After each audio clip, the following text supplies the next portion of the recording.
Sim, nós temos back em nossa cozinha total, all around. Sim, maneira para mira, mas a galinha não for de forno. E para mira como delicioso é esse eruit. Prachtig, of niet? Ok. E agora eu também demonstrar, ou demonstrar, como a mim logo dele é eu. Seguinte. Di problema, mi sali, mi to kwe eta yo, mi to buta forma di baje, e mi to kwe e bacchi di arroz, mi to buta di baje. Que mi ta assim, mi to los arroz um tiki, de maneira que é por placa akirato, ribeta yo, mas tem forma. Mi to kwe tiki tiki, e mi to baixar dele.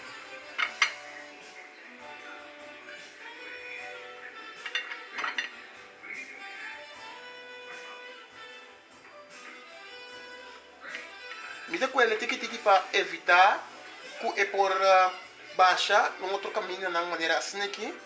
Mi da saca não, mi da tira na fora. E mi da press arroz. Mi da press arroz um tiki assim, né?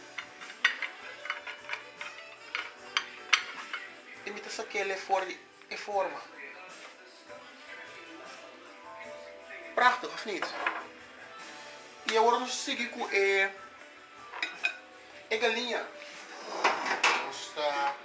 E pouco a pouco para sombra, não recomendado que é baqui com manga, se é caliente.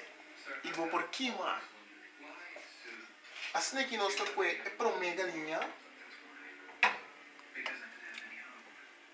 Nós está saxenamente e nós está botando riba e taio. E assim na boca mira, bota mira a galinha e bota mira a queijo com ela smell tribaje. Nós está com a galinha, nós está botando tique mais na banda de maneira que nós vamos botar a sauce também tribaje. Nós está com a sauce. Bom, na casa, isso não quando tem cuchara especial. Vou pôr qualquer cuchara, não está medro. Bota baixar e baixar aqui.